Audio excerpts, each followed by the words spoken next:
মোদী সরকারের বিভাজনের যে বিল নিয়ে এসেছিল, যে আইন করছে তার বিরোধিতা করার জন্য, কিন্তু দুঃখের বিষয় দেখতে পেলাম না সিএম জাটুয়া মহাশয়কে। আপনারা ভোট দিয়ে পার্লামেন্টে পাঠালেন আপনাদের শিক্ষার উন্নতিকরণের করার জন্য, তার পরিবর্তে দেখছি ন্যাশনাল এডুকেশন পলিসি 2020 নিয়ে এসে আমাদের গরিব ছেলে মেয়েদের, আমাদের মুসলিম ছেলে মেয়েদের, আমাদের আদিবাসী সমাজের ছেলে মেয়েদের, আমাদের দলিত সমাজের ছেলে মেয়েদের, আমাদের পিছড়ে বর্গের সমাজের ছেলে মেয়েদের, যারা আমরা আর্থিকভাবে দুর্বল, তাদেরকে চিরতরের জন্য পড়াশোনা বকলমে বন্ধ করে দেওয়ার জন্য যে ন্যাশনাল এডুকেশন পলিসি নিয়ে এসেছিল, এখানকার যিনি বিদায়ী এমপি ছিলেন একটাও শব্দ তিনি খরচ করেননি। তাহলে লাভ কি? পার্লামেন্টে আমি যাকে পাঠালাম সে যদি আমার কথা না বলে, তাহলে তাকে পার্লামেন্টে পাঠিয়ে কিছু লাভ আছে ভাই? আচ্ছা, আমার বক্তব্য কি আপনাদের অসুবিধা লাগছে? আচ্ছা, কারা বক্তব্যটা শুনতে চান হাত তুলে একটু দেখান তো। মায়েরা শুনতে চান? বাপেরা শুনতে চান? দূরে যারা আছেন তারাও শুনতে চান তো ভাই? আমি অল্প কয়েক মিনিটের বক্তব্য দেব, কিন্তু রাত হয়ে আসছে, আমাকেও বাড়ি যেতে হবে, আপনাদেরকেও বাড়ি যেতে হবে। কয়েকটা গুরুত্বপূর্ণ বিষয় আপনাদেরকে জানতে হবে। আমরা যাদেরকে ভোট দিয়ে আমাদের চাওয়া পাওয়া অভাব অভিযোগের কথা তোলার জন্য পাঠালাম, তারা আমাদের ভোট নিয়ে কি করছে? আমাদের সাথে বেইমানি করছে, অর্থাৎ আমাদের অভিযোগের কথা তারা পার্লামেন্টে শোনাচ্ছে না। আপনারা জানেন তৃণমূলের বন্ধুরা এসে পাড়াতে পাড়াতে কি বলছে? এই ভোটটা দাও, না হলে বিজেপি সিএ বলে তাড়িয়ে দেবে। সিএ তো আজ থেকে হচ্ছে না, 2019 সালের আগে থেকে সিএ নিয়ে চর্চা হয়, কিন্তু 2019-এর পর থেকে সিএ খাই না মাকে কিছুটা জানতে পারলাম। তার আগে বলছি এটা সিএটা হচ্ছে ভোট ধরা কল। আপনাদের উদ্দেশ্যে বলবো, যাদেরকে আমরা ভোট দিয়ে পার্লামেন্টে পাঠালাম সিএ এর বিরুদ্ধে প্রতিবাদ করার জন্য, দুঃখের বিষয় তারা সিএ এর বিরুদ্ধে কথা বললো না, বরঞ্চ তারা দেখলাম সিএ নিয়ে যখন ভোটাভুটি হচ্ছিল, বিজেপি সরকারের বিরুদ্ধে ভোট দেওয়া তো দূরের কথা, ভোটদান থেকে তারা পালিয়ে গেল। তাই সময় এসেছে আমরা আর চুপ করে বসে থাকবো না।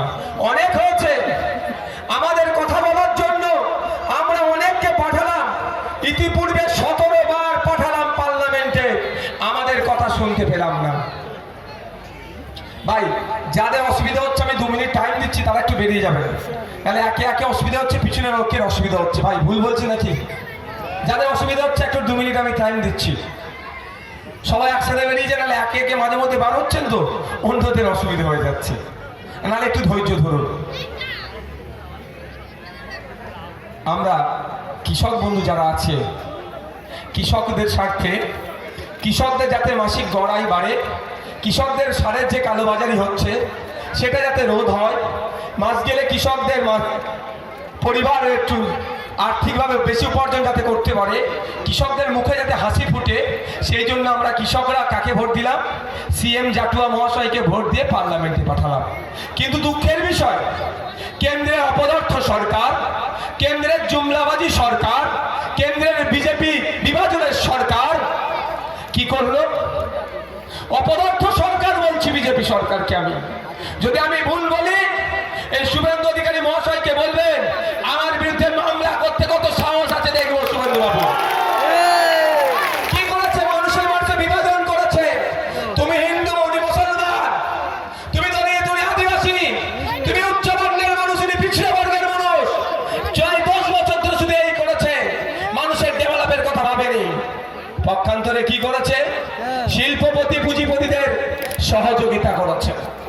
কেন্দ্রের বিজেপি সরকার, মোদী বাবুর নেতৃত্বে যে অপদার্থ সরকার চলছে, সেই সরকার বিভিন্ন বিল পাস করছিল, যে কখনো তালাকের বিরুদ্ধে বিল পাস করেছে, কখনো সিএ নিয়ে বিল পাস করিয়েছে।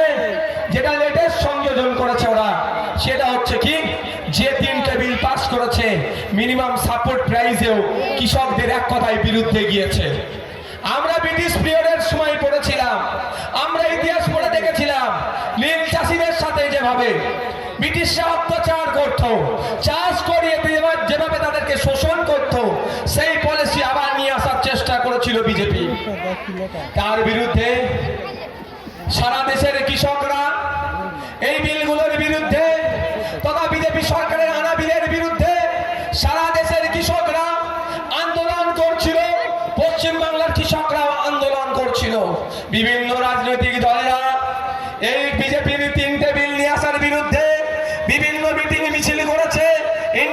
সেকুলার ফ্রন্ট করেছে।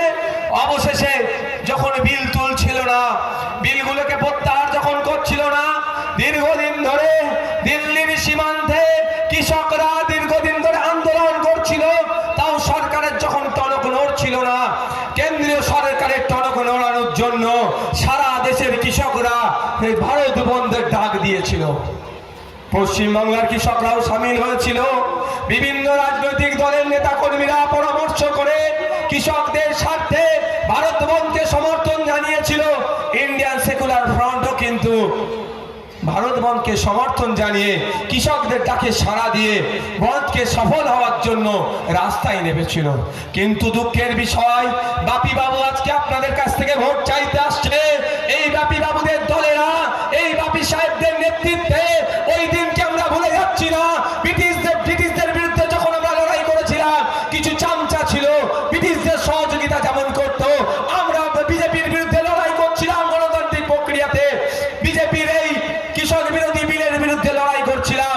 আমরা যখন বন্ধ করতে নেমেছিলাম, বিজেপির চামচা কিছু তৃণমূলীরা আমাদের এই বন্ধকে সফল হতে দেবে না বলে আমরা যখন রাস্তায় নেমেছিলাম বন্ধ করতে, আমাদের তথা আইএসএফ এর কর্মীদেরকে এবং কৃষকদের উপরে হামলা চালিয়েছিল।